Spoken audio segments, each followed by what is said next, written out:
Sun travels வடமாகாணத்தில் சட்டபூர்வமான அனுமதியுடன் இயங்குகின்ற visa consultants and ticket agent. உங்கள் பெறுமதியான கடவுச்சீட்டுகள், ஆவணங்கள் போன்றவற்றுக்கு பாதுகாப்பான அனுமதி பெற்ற நிறுவனம் சன் டிராவல்ஸ்.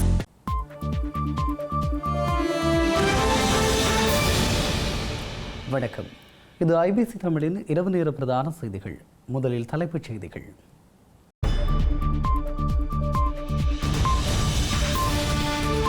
அனுர அரசில் பதவி விலகிய அமைச்சர், தொடர் அழுத்தங்களை தொடர்ந்து நடவடிக்கை. நிலக்கரி மோசடி தொடர்பில் ஆராய ஜனாதிபதி ஆணைக்குழு நியமனம், அனுர மேற்கொண்ட அதிரடி. தையிட்டி காணி அளவீட்டில் புத்த சாசன அமைச்சு தலையீடு, திட்டமிட்டவாறு மே மாதம் நடைபெறும் என்கிறார் மாவட்ட செயலாளர். பிள்ளையானை கௌரவிக்குமாறு கோரும் மொட்டு கட்சி, இறுதி யுத்தத்தில் இராணுவத்திற்கு ஒத்துழைத்ததாகவும் பெருமிதம். இந்திய பிரதமர் ஒரு வித்தைக்காரர், மக்களவையில் விமர்சித்த ராகுல். நேரடியாக சந்திக்க உள்ள இஸ்ரேல் லெபனான் தலைவர்கள், போர் நிறுத்தம் நடைமுறையில் உள்ள நிலையில் நகர்வு.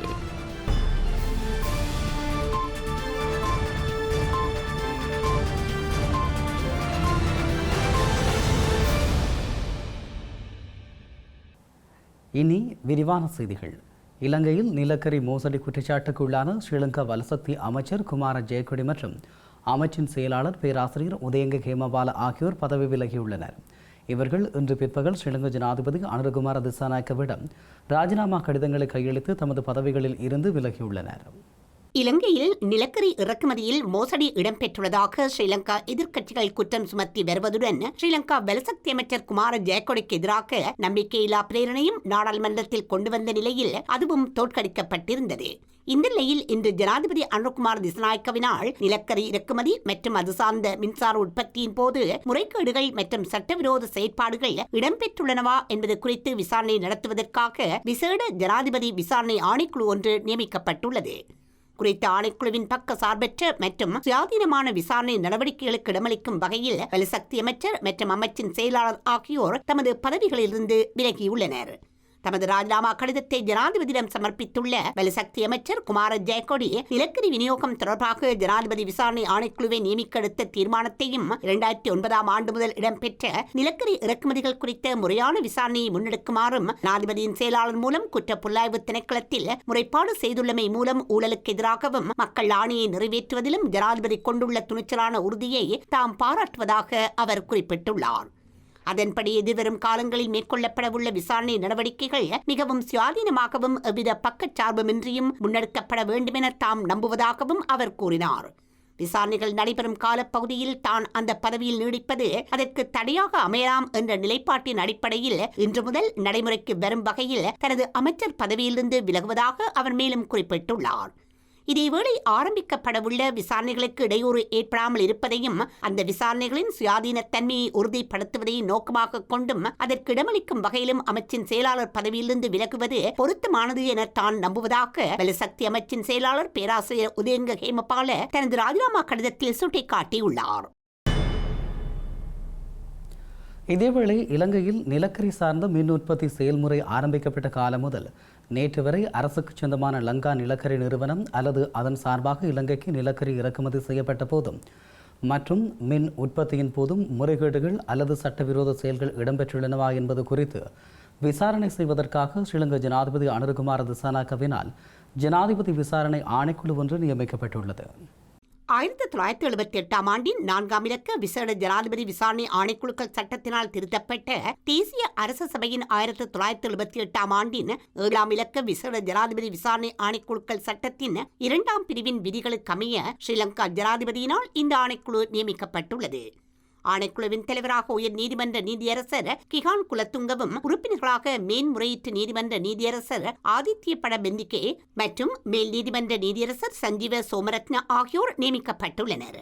இந்த ஆணைக்குழுவின் செயலாளராக முன்னாள் அமைச்சின் செயலாளர் PV பந்துலசேன நியமிக்கப்பட்டுள்ளார். இலங்கையில் நிலக்கரி இறக்குமதி கொள்முதல் செயல்முறைகளில் முறைகேடுகள் மற்றும் சட்டவிரோத செயல்கள் இடம்பெற்றுள்ளனவா இல்லையா என்பதை ஆராய்தல் மற்றும் அதன் மூலம் அரசாங்கத்திற்கு நிதியிழப்பு ஏற்பட்டுள்ளதா என மதிப்பிடுதல் இந்த குழுவின் பணி என கூறப்பட்டுள்ளது.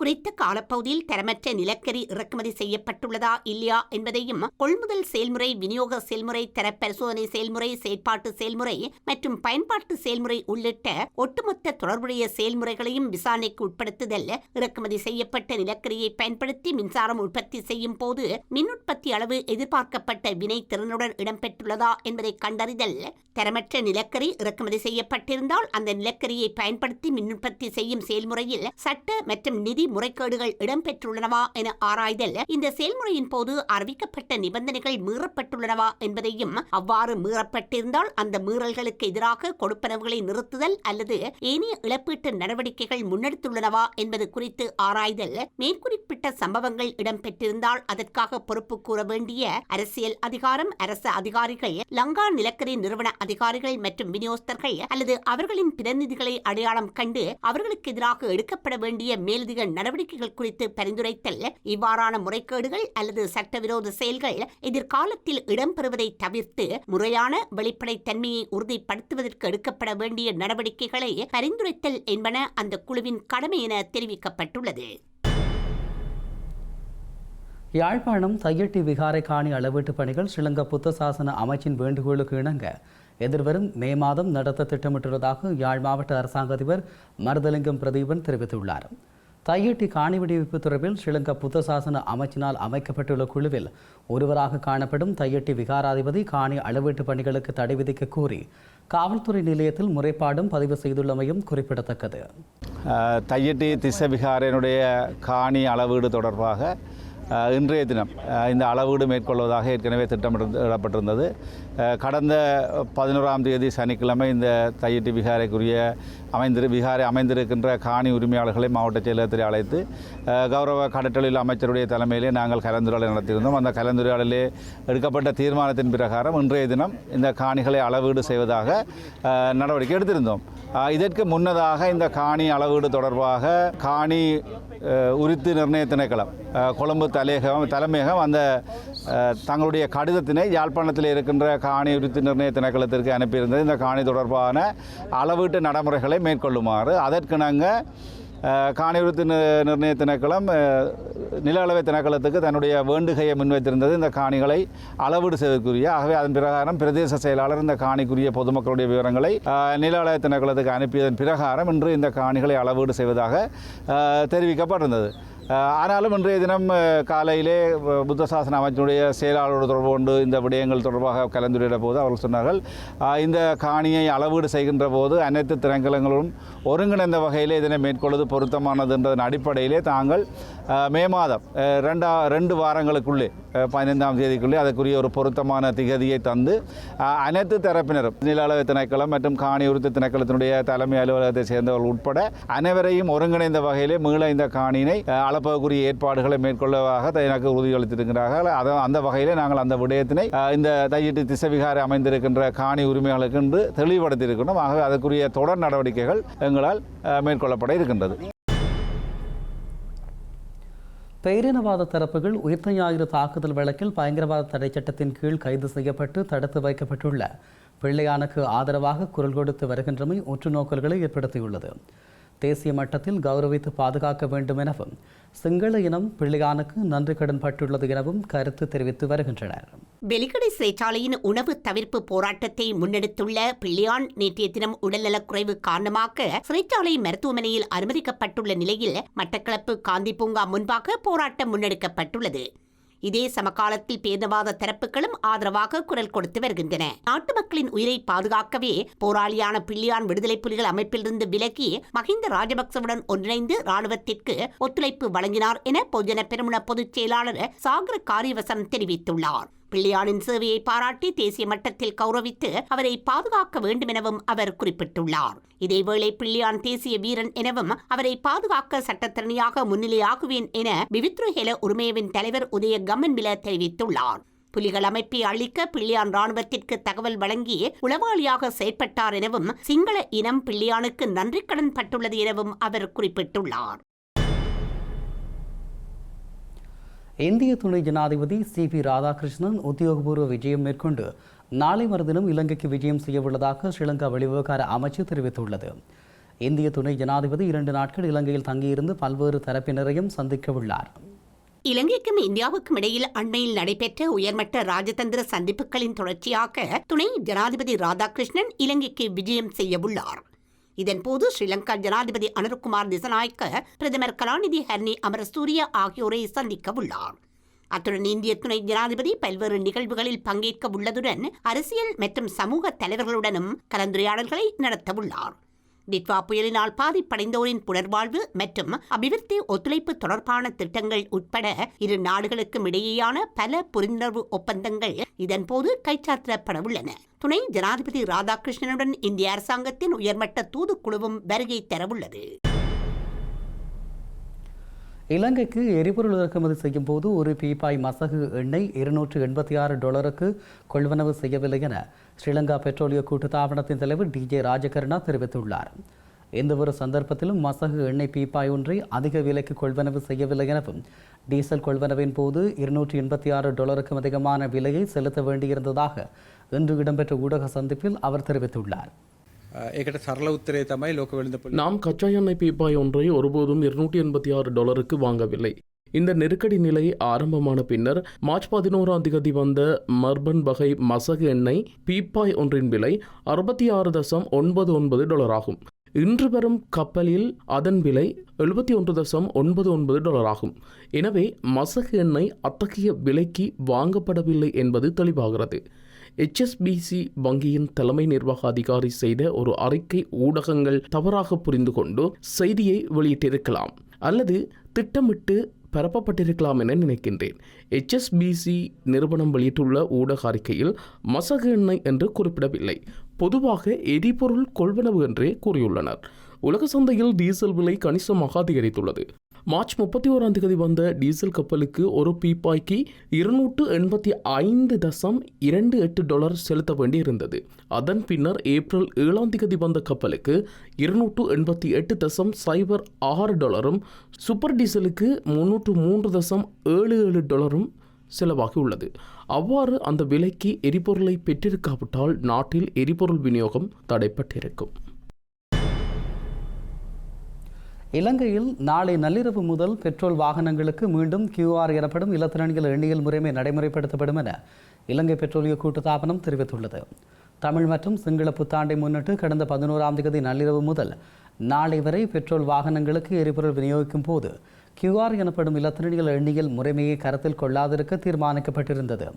இந்த நிலையில் நாளை நள்ளிரவு முதல் அனைத்து வாகனங்களுக்கும் மீண்டும் QR எனப்படும் இலத்திரனியல் எண்ணியல் முறையை செயற்படுத்த தீர்மானிக்கப்பட்டுள்ளதாக பெட்ரோலிய கூட்டுத்தாபனத்தின் தலைவர் DJ ராஜகருணா குறிப்பிட்டுள்ளார்.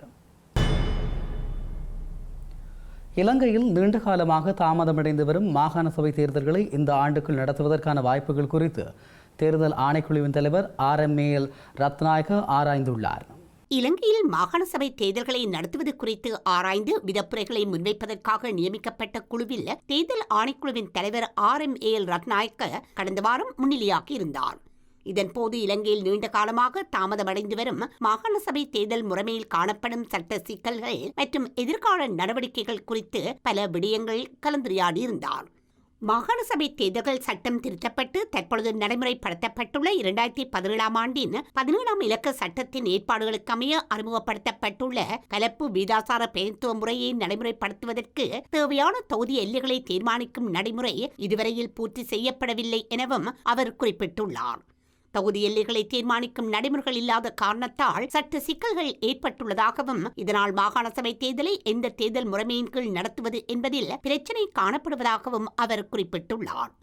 குறித்த சிக்கலுக்கு தீர்வு காண்பதற்கு கடந்த காலங்களில் மேற்கொண்ட முயற்சிகள் தோல்வி அடைந்ததாகவும் சமர்ப்பிக்கப்பட்ட அறிக்கைகளின் பரிந்துரைகள் செயற்படுத்தப்படவில்லை எனவும் அவர் குறிப்பிட்டுள்ளார். எல்லை நிர்ணய அறிக்கைக்கு நாடாளுமன்றத்தின் அங்கீகாரம் கிடைக்காத காரணத்தால் குறித்த சட்டத்தின் ஏற்பாடுகளுக்கு அமைய அடுத்த கட்ட நடவடிக்கையாக சபாநாயகரினால் பிரதமரின் தலைமையில் 5 கொண்ட மீளாய்வு குழு நியமிக்கப்பட்டுள்ளது எனவும் அவர் குறிப்பிட்டுள்ளார். நாடாளுமன்ற செயற்குழு சகல தரப்புகளுடனும் கலந்துரையாடி முரண்பாடற்ற வகையில் ஒரு தீர்மானத்தை எடுக்க வேண்டும் எனவும் அவர் குறிப்பிட்டுள்ளார். யாழ்ப்பாணம் பருத்தித்துறை நகரசபை தவிசாளரின் தன்னிச்சையான செயற்பாடுகள் மற்றும் நிதி முறைகேடுகள் தொடர்பாக விசாரணை நடத்த ஓய்வு பெற்ற நீதிபதி தலைமையிலான விசாரணை ஆணையத்தினை வடக்கு மாகாண ஆளுநர் நியமித்துள்ளார். குறித்த ஆணையம் எதிர்வரும் 3 மாத காலத்திற்குள் தனது விசாரணைகளை நிறைவு செய்து அதற்கான அறிக்கையை சமர்ப்பிக்க வேண்டும் எனவும் அறிவுறுத்தப்பட்டுள்ளது. யாழ்ப்பாணம் பருத்தித்துறை நகரசபையின் தவிசாளருக்கு எதிராக நீண்ட நாட்களாக பல்வேறு குற்றச்சாட்டுகள் அண்மை காலமாக முன்வைக்கப்பட்டு வந்தன. அவர் சபையின் விதிகளுக்கு மாறாக தன்னிச்சையாக செயற்படுவதாகவும் நகரசபையின் ஏனைய உறுப்பினர்களின் கருத்துக்களை புறக்கணித்து முடிவெடுத்ததாகவும் குற்றம் சுமத்தப்பட்டிருந்தது. குறித்த விவகாரம் தொடர்பாக முழுமையான விசாரணை நடத்தப்படும் எனவும் இதற்கான விசேட வர்த்தமானி அறிவித்தல் ஒன்று வெளியிடப்பட்டுள்ளது எனவும் வடக்கு மாகாண ஆளுநர் நாவேதநாயகன் தெரிவித்துள்ளார். குறித்த முறைகேடுகள் குறித்து விசாரணை செய்ய ஒரு ஓய்வு பெற்ற நீதிபதி தலைமையில் விசாரணை ஆணையம் அமைக்கப்பட்டுள்ளதாகவும் அவர் குறிப்பிட்டுள்ளார். குறித்த ஆணையம் அடுத்த 3 மாத காலத்திற்குள் தனது விசாரணைகளை நிறைவு செய்து அதற்கான அறிக்கையை சமர்ப்பிக்க வேண்டும் எனவும் அறிவுறுத்தப்பட்டுள்ளது. நகரசபை திட்டத்தின் கீழ் வழங்கப்பட்டுள்ள அதிகாரத்தை பயன்படுத்தி இந்த நடவடிக்கை எடுக்கப்பட்டுள்ளதாகவும் விசாரணை அறிக்கையின் அடிப்படையில் தவிசாளருக்கு எதிரான அடுத்த கட்ட நடவடிக்கைகள் குறித்து தீர்மானிக்கப்படும் எனவும் அவர் குறிப்பிட்டுள்ளார். வரலாற்று சிறப்புமிக்க திருக்கோணேஸ்வரர் ஆலயத்தின் வருடாந்த மகோற்சவ திருவிழாவின் தேர் திருவிழா சிறப்பாக நடைபெற்றுள்ளது.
இந்திய பிரதமரை வித்தைக்காரர் என விமர்சித்து காங்கிரஸ் நாடாளுமன்ற உறுப்பினர் ராகுல் காந்தி மன்னிப்பு கேட்க வேண்டும் என மத்திய பாதுகாப்புத்துறை அமைச்சர் ராஜ்நாத் சிங் வலியுறுத்தியுள்ளார்.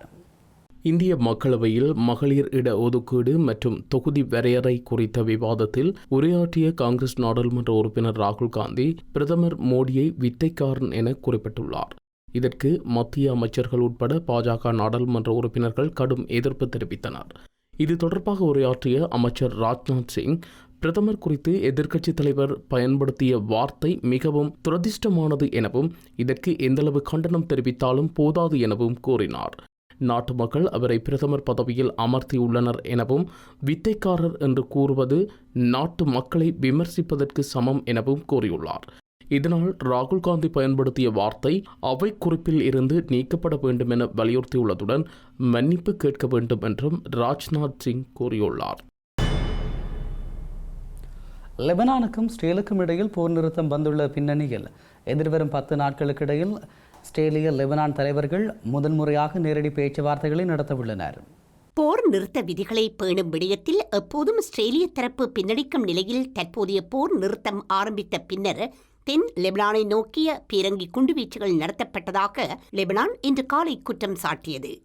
தெற்கு லெபனானில் ஏற்கனவே தமது ராணுவம் கைப்பற்றிய நிலைகளில் இருந்து துருப்புகள் பின் வாங்காதென இஸ்ரேலிய பிரதமர் பெஞ்சமின் நெதன்யாகு குறிப்பிட்டமைக்கு பதிலடியாக ஹிஸ்புல்லா அமைப்பும் கருத்து தெரிவித்துள்ளது. போர் நிறுத்தம் குறித்த செய்தி அறிவிக்கப்பட்டதும் கனரக தானியங்கி துப்பாக்கிகள் வானை நோக்கிய துப்பாக்கி பிரயோகத்தை செய்த ஹிஸ்புல்லா அமைப்பு 2024 இஸ்ரேலால் கொல்லப்பட்ட தமது தலைவர் ஹசன் நஸ்ரல்லாவின் உருவப்படங்களை ஏந்தியபடி ஆர்ப்பரித்த காட்சிகளையும் காண முடிந்தது. போர் நிறுத்த அறிவிப்புக்கு பின்னர் இந்த பதிவு பதியப்படும் வரை இஸ்ரேலிய போர் விமானங்களின் வான்வெளி தாக்குதல்கள் எதுவும் லெபனான் மீது இடம்பெறவில்லை என்பது குறிப்பிடத்தக்கது.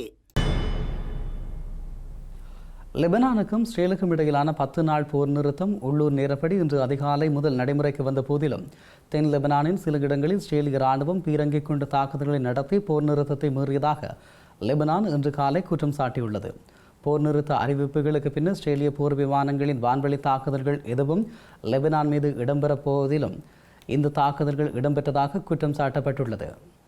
இஸ்ரேலிய பிரதமர் பெஞ்சமின் நெதன்யாகுவுக்கும் லெபனான் அரசு தலைவர் ஜோசப் அவுனுக்கும் இடையில் ஒரு வாரத்திற்கிடையில் வெள்ளை மாளிகையில் பேச்சுக்கள் நடைபெறலாம் என எதிர்பார்க்கப்படுகின்றது.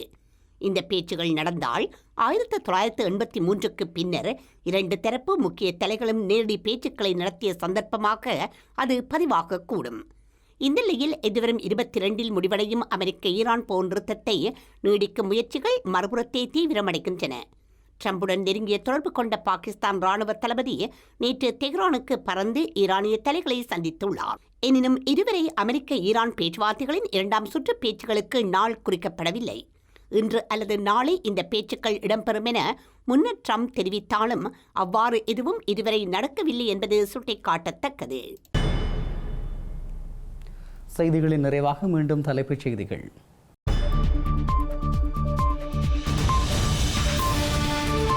அனுர அரசில் பதவி விலகிய அமைச்சர் தொடர் அழுத்தங்களை தொடர்ந்து நடவடிக்கை. நிலக்கரி மோசடி தொடர்பில் ஆராய ஜனாதிபதி ஆணைக்குழு நியமனம். அனுர மேற்கொண்ட அதிரடி. தையிட்டி காணி அளவீட்டில் புத்த சாசன அமைச்சு தலையீடு. திட்டமிட்டவாறு மே மாதம் நடைபெறும் என்கிறார் மாவட்ட செயலாளர். பிள்ளையானை கௌரவிக்குமாறு கோரும் மொட்டு கட்சி. இறுதி யுத்தத்தில் இராணுவத்திற்கு ஒத்துழைத்ததாகவும் பெருமிதம். இந்திய பிரதமர் ஒரு வித்தைக்காரர், மக்களவையில் விமர்சித்த ராகுல். நேரடியாக சந்திக்க உள்ள இஸ்ரேல் லெபனான் தலைவர்கள். போர் நிறுத்தம் நடைமுறையில் உள்ள நிலையில் நகர்வு.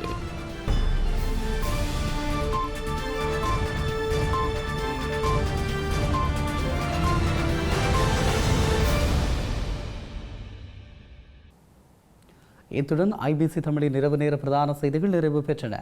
உடனுக்குடன் செய்திகளை அறிந்து கொள்ள IBCTamil.com என்ற எமது இணையதளத்தை பார்வையிடுங்கள். வணக்கம்.